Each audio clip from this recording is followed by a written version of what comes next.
the GNCTD to ensure that the Rohingya illegal foreigners will continue at the present location, as MHA has already taken up the matter of their deportation with the concerned country through MEA. ये बहुत अहम बिंदु है।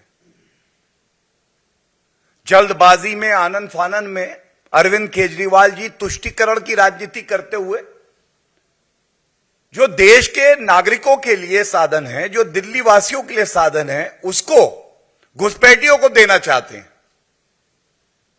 और केंद्र सरकार स्पष्ट कर रही है कि ये घुसपैठिए हैं, इन्होंने देश का कानून तोड़ा है। और हमारा विदेश मंत्रालय जहां से ये घुसपैठिए आए हैं उस देश से बातचीत कर रहा है और इनको देश से कानून संगत तरीके से निकाला जाएगा। यह बहुत महत्वपूर्ण है।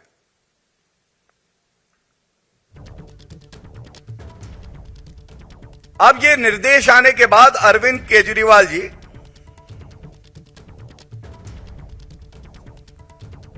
आप ये जो जितने घुसपैठिए हैं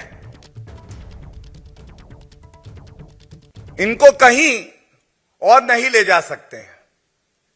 और उम्मीद ये की जा सकती है कि संविधान की शपथ लेने वाले अरविंद केजरीवाल जी अपने कर्तव्यों का निर्वाह करेंगे और देश की सुरक्षा के साथ कोई छेड़छाड़ नहीं करेंगे।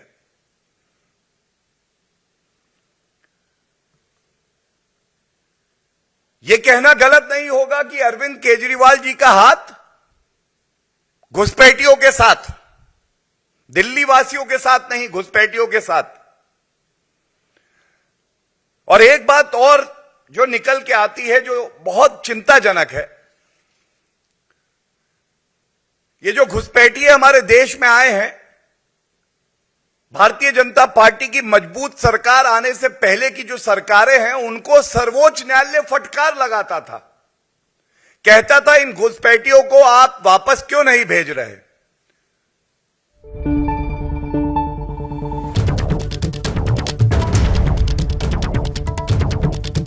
नमस्कार, आपके साथ मैं हूं शगुन शर्मा। दो सुपर पावर की जिद ने दुनिया पर मंडराया महायुद्ध का खतरा। करेंगे इसका पंचनामा।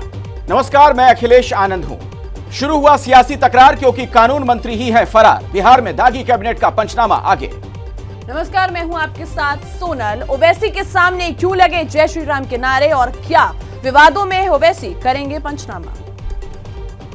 नमस्कार, मैं हूं जीएस विवेक। 2024 में पीएम की दावेदारी की रेस में केजरीवाल ने भी एंट्री मार दी है। पूरी खबर आपको आगे दिखाएंगे। नमस्कार, पंचनामा के साथ हाजिर हूं मैं रोमाना इसार खान। पंचनामा की शुरुआत करते हैं चीन और अमेरिका के बीच अखाड़ा बने ताइवान की खबर के साथ। दुनिया ने विश्व युद्ध के राउंड 3 में कदम रख दिया है। जी हां, इस विश्व युद्ध का एपी सेंटर बना है ताइवान। और भले ही किसी दूसरे देश पर बम बरसाने शुरू किए हो, लेकिन हालात बता रहे हैं कि बारूदों का वार दूर भी नहीं है। तो दिखाते हैं आपको पंचनामा में आज ये स्पेशल रिपोर्ट।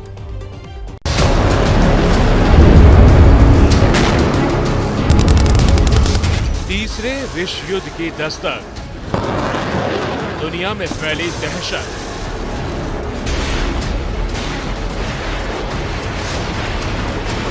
अमेरिका से पंगा, ड्रैगन के ड्रीम में अड़ंगा।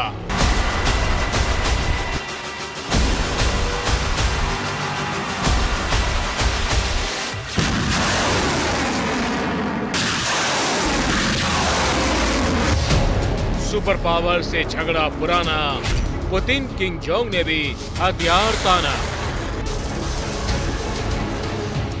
बहाना बना ताइवान, तैयार है बर्बादी का प्लान।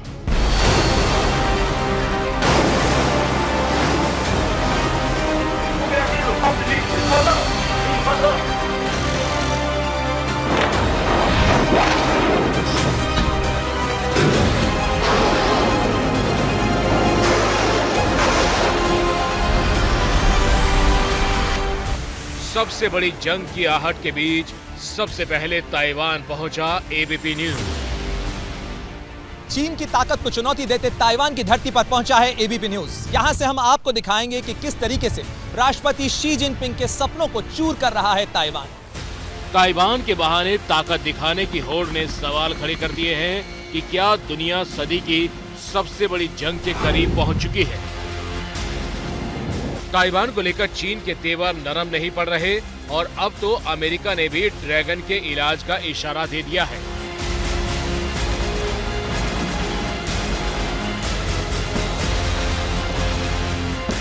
ताइवान को लेकर बढ़ रही टेंशन और चीनी सेना के लगातार युद्ध अभ्यास के बीच अमेरिका ने जमीन से मार करने वाले न्यूक्लियर बैलिस्टिक मिसाइल मिनटमैन 3 का परीक्षण किया है। अमेरिका ने सफल परीक्षण को लेकर बयान जारी करते हुए कहा है कि मिनटमैन 3 मिसाइल परमाणु हथियार ले जाने में सक्षम है। 6,759 किलोमीटर दूर टारगेट को हिट कर सकती है ये मिसाइल। 24,000 किलोमीटर की रफ्तार से 9500 किलोमीटर तक मार कर सकती है। साथ ही मिनटमैन 3 मिसाइल को एयर डिफेंस से भी रोकना काफी मुश्किल है। अमेरिकी वायुसेना की ग्लोबल स्ट्राइक कमांड ने इस परीक्षण को अंजाम दिया है। अमेरिका भले ही इसे पूर्व निर्धारित परीक्षण बताए, लेकिन मिनटमैन 3 की खासियत ने खलबली मचा दी। अमेरिकी संसद की स्पीकर नैन्सी पेलोसी के ताइवान दौरे से शुरू हुआ तनाव रविवार को उस समय और बढ़ गया जब 5 अमेरिकी सांसदों ने ताइवान की धरती पर कदम रखा। चीन ने दोबारा ताइवान की घेराबंदी शुरू कर दी। आरोप है कि चीन ने कम से कम 30 लड़ाकू विमान और वॉरशिप ताइवान के चारों तरफ तैनात कर दिए। ताइवान में अमेरिका की दखलंदाजी से चीन तिलमिला रहा है। टकराव चीन और अमेरिका के बीच में, क्योंकि वजह है ताइवान और ताइवान की आज़ादी, ताइवान का लोकतंत्र, जिसके ऊपर चीन की कोशिश है कि इसे अपने मेनलैंड में मिला लिया जाए। और ये वो सपना है जिसे चीन बरसों से, कई दशकों से पाले हुए है। और अब चीन का कहना है कि इस मामले के अंदर अगर ताकत का इस्तेमाल भी करना पड़ा तो वो पीछे नहीं हिचकेगा। और यही वजह बन रही है टकराव की, क्योंकि अमेरिका का कहना है कि अपनी मनमर्जी से, ताकत के दम पे, बंदूक की नोक के ऊपर ताइवान की हदें नहीं बदली जा सकती हैं और इससे चीन को बचना चाहिए। वहीं चीन का यह कहना है कि इस पूरे मामले में ताइवान शह के ऊपर कूद रहा है और शह है अमेरिका की, और ताइवान को इसका खामियाजा भुगतना पड़ेगा। ताइवान में अमेरिका की एंट्री को चीन संप्रभुता पर चोट की तरह देख रहा है। ताइवान की चीन से दूरी सिर्फ 160 किलोमीटर है। ताइवान की आबादी करीब 2 करोड़ 35 लाख है। ताइवान की जीडीपी 774 बिलियन डॉलर है। ईस्टर्न चाइना सी में मौजूद ताइवान चीन के लिए काफी मामलों से अहम है। दुनिया पर दबदबे के साथ ही चीन की घरेलू राजनीति में जिनपिंग की साख भी ताइवान से जुड़ी है। चीन और अमेरिका के बीच साउथ चाइना सी को लेकर तनातनी काफी पुरानी है और इस तनातनी का सीधा ताल्लुक कारोबार से है। हिंद और प्रशांत महासागर के बीच अहम कारोबारी इलाका है। सालाना करीब 5 ट्रिलियन डॉलर का कारोबार होता है। चीन के कुल कारोबार का 40% माल दक्षिण चीन सागर से गुजरता है। चीन और अमेरिका के बीच बढ़ रही टेंशन में रूस और नॉर्थ कोरिया भी कूद पड़े हैं। ताइवान को लेकर पुतिन चीन के साथ खड़े हैं। यूक्रेन को लेकर रूस की अमेरिका से दुश्मनी है। वहीं अमेरिका और दक्षिण कोरिया के साझा युद्ध अभ्यास के ऐलान से तानाशाह किम जोंग भी भड़क गया है। साउथ कोरिया का दावा है कि नॉर्थ कोरिया ने 2 क्रूज मिसाइल दागे हैं। चीन अमेरिका की अकड़ को देखते हुए साफ है कि युद्ध का तापमान बढ़ता जा रहा है और ऐसा लग रहा है कि युद्ध का कोहराम बस 1 क्लिक की दूरी पर है।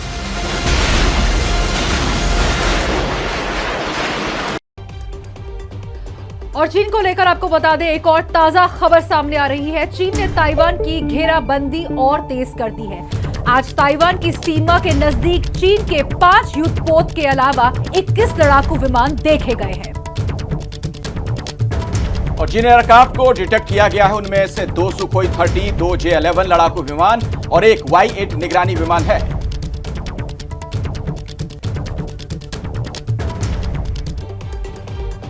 स्वागत है आपका पंचनामा में। देखिए, बिहार के नए नवेले कानून मंत्री कार्तिक कुमार विवादों में है।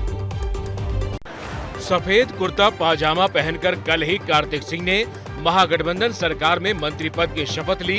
कार्तिक सिंह को नीतीश सरकार में कानून मंत्री का कार्यभार मिला, लेकिन कानून मंत्री कानूनी पचड़े में फंस गए हैं। खुलासा हुआ है कि कार्तिक सिंह का कल 2014 के अपहरण केस में दानापुर कोर्ट में सरेंडर था, लेकिन वो सरेंडर करने के बजाय शपथ लेने राजभवन पहुंच गए। कानून मंत्री कार्तिक सिंह के खिलाफ वारंट जारी है और वो कानून की नजर में भगोड़े हैं। हालांकि कार्तिक का कहना है कि उन्होंने चुनावी हलफनामे में सारी जानकारी दे दी। कोर्ट में अभी कोई आरोप साबित नहीं, सभी आरोप बेबुनियाद हैं। बता दें कि कार्तिक सिंह आरजेडी के एमएलसी हैं। नीतीश कैबिनेट में आरजेडी के कोटे से कानून मंत्री की कुर्सी मिली। इन्हें बाहुबली अनंत सिंह का करीबी माना जाता है।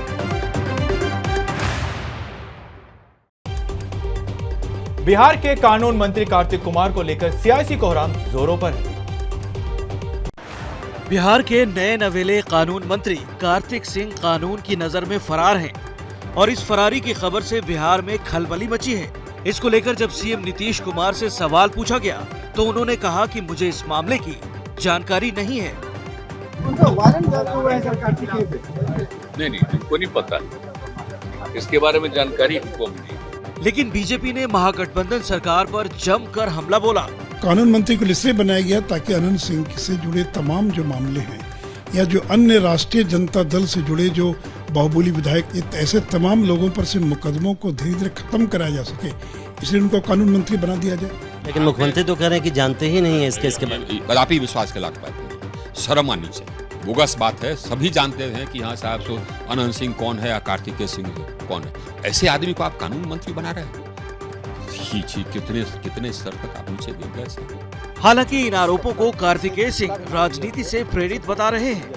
अब अपने आप को बेकसूर मानते हैं हम। कभी देखिए, केस होना न होना वो अलग बात है, लेकिन उसको साबित करना अलग बात है।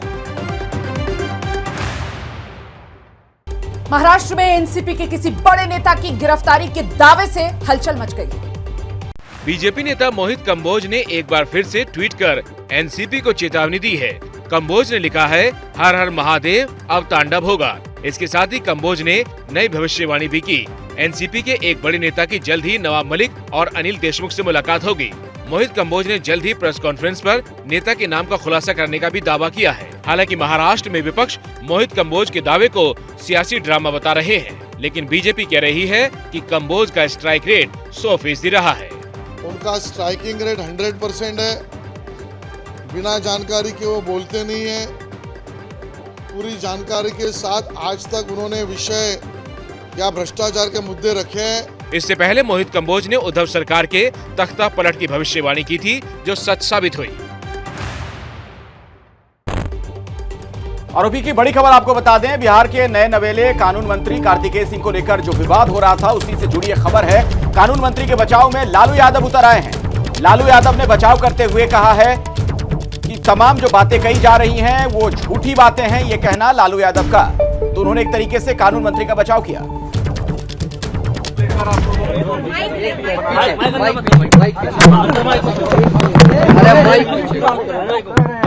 सरकार को हटाना, 2024 को लेकर जो न्याय योजना है हटाना है, मोदी को हटाना है। मंत्रिमंडल पे क्या बोलिएगा सर? मंत्रिमंडल पे क्या बोलिएगा सर? क्या बोलिएगा? बोल रहे हैं, अरे शीशा खोले हुए बोल रहे हैं।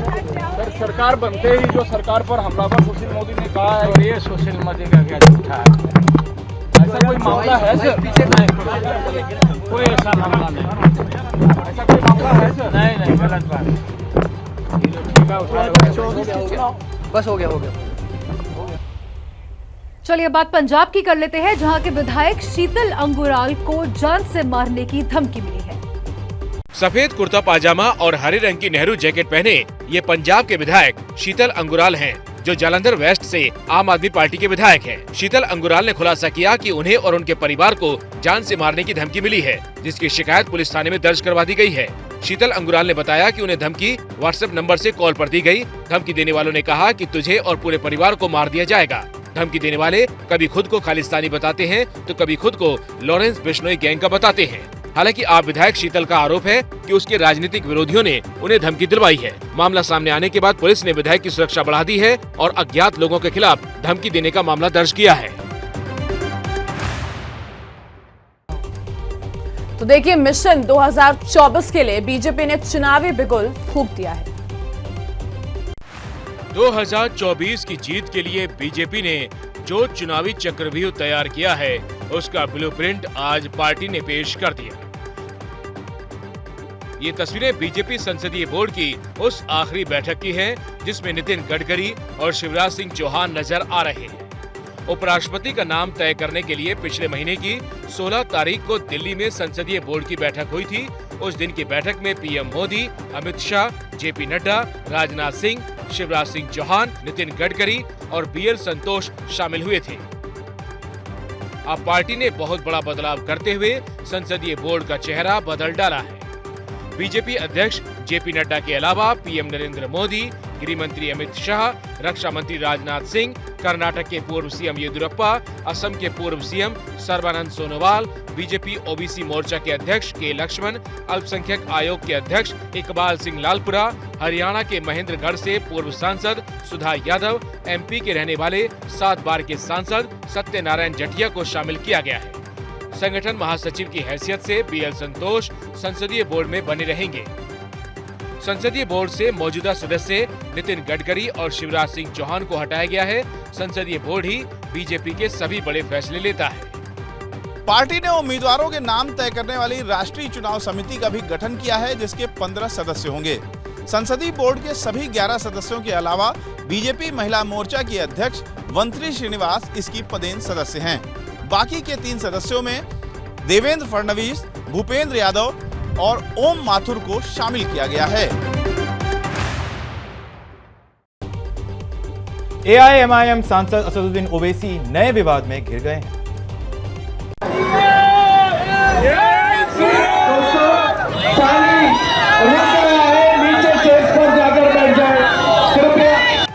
हैदराबाद के सांसद और एआईएमआईएम अध्यक्ष असदुद्दीन ओवैसी की गाड़ी जैसे ही गुजरती है, लोग जय श्री राम के नारे लगाने लगते हैं। भारत माता की जय नहीं बोलने वाले, आने वाले समय में तेरी छाती पे पैर रखने वाले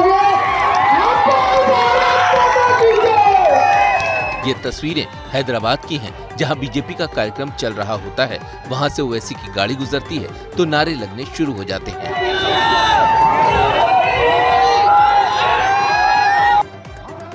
ये तस्वीरें 15 अगस्त की बताई जा रही हैं। बीजेपी का आरोप है कि ओवैसी भारत माता की जय के नारे नहीं लगाते हैं। ओवैसी का 16 अगस्त का भी एक वीडियो वायरल हो रहा है, जिसमें वो सीएम के साथ सामूहिक राष्ट्रगान कार्यक्रम में शामिल हुए थे। इस कार्यक्रम में भी ओवैसी ने नारे नहीं लगाए थे। जय हिंद। राजस्थान में कई जिलों में जल जमाव की वजह से लोगों की मुसीबतें बढ़ गई। भारी बारिश से राजस्थान जैसा रेगिस्तान राज्य भी पानी पानी नजर आ रहा है। 12 की तस्वीर देखिए, जहां पुलिया के ऊपर से नदी का पानी बह रहा है और बच्चों के अभिभावक अपनी जान को जोखिम में डालकर बच्चों को नदी पार करवा रहे हैं। राजस्थान के फतेहपुर में बच्चों से भरी स्कूल बस जब पानी के भंवर में फंसी तो इलाके में हंगामा मच गया। फतेहपुर में देर रात भारी बारिश के बाद रेलवे अंडरपास में पानी भर गया। यहाँ ड्राइवर ने लापरवाही दिखाई, जिसका नतीजा ये हुआ कि स्कूल बस पानी में फंस गई। बाद में क्रेन की मदद से बस को निकाला गया। कुछ ऐसी ही तस्वीरें राजस्थान के भीलवाड़ा में भी देखने को मिली। यहाँ तिलस्वा महादेव के दर्शन के लिए पहुंचे श्रद्धालुओं की बस जल जमाव में फंस गई। 60 से ज्यादा श्रद्धालु बस में सवार थे। बाद में 3 क्रेन की मदद से बस को निकाला गया। यात्री भी सुरक्षित बाहर आ गए। मौसम विभाग ने राजस्थान के अलग अलग जिलों में भारी बारिश का 18 अगस्त तक अलर्ट जारी किया है। राजस्थान का हाल आपने देखा, अब आपको हिमाचल का हाल दिखाते हैं, जहां के शिमला में भूस्खलन से भारी तबाही हुई है। लैंडस्लाइड के बाद पहाड़ कारों का कब्रिस्तान बन गया है। तस्वीरें हिमाचल प्रदेश के शिमला की हैं, जहां भारी बारिश की वजह से लैंडस्लाइड में लगभग आधा दर्जन गाड़ियां दब गईं। हालांकि गनीमत ये रही कि जिस समय यह हादसा हुआ उस समय गाड़ियों में लोग नहीं थे। इस वजह से किसी के हताहत होने की खबर नहीं है। पहाड़ों पर मौसम की दोहरी मार पड़ रही है। एक तरफ लैंडस्लाइड है तो दूसरी तरफ बाढ़ बारिश। रेस्क्यू ऑपरेशन की ये तस्वीरें मनाली की हैं, जहां नदी के तेज बहाव में बहे शख्स की तलाश में रेस्क्यू ऑपरेशन चलाया जा रहा है। बताया जा रहा है कि पुल टूटने से युवक नदी में बहा था, जिसका शव बाद में बरामद कर लिया गया। हिमाचल में बिगड़ते मौसम को देखते हुए 17 से 19 अगस्त तक के लिए येलो अलर्ट जारी किया है। येलो अलर्ट मतलब सावधान रहना। जैसे ही घड़ी का काटा दोपहर 2:30 पे आए, बबीता जी का दिल सास बहू साजिश के लिए मचल जाए। और ये है इनकी बहू, पूरे दिन ऑफिस की टेंशन हो जाए गॉन जब ये करें अपना फेवरेट शो फ्री टाइम पे ऑन। इनकी तरह आप भी देखें अपना फेवरेट शो अपने टाइम पर और डाउनलोड कीजिए एबीपी लाइव ऐप अपने स्मार्ट टीवी पर।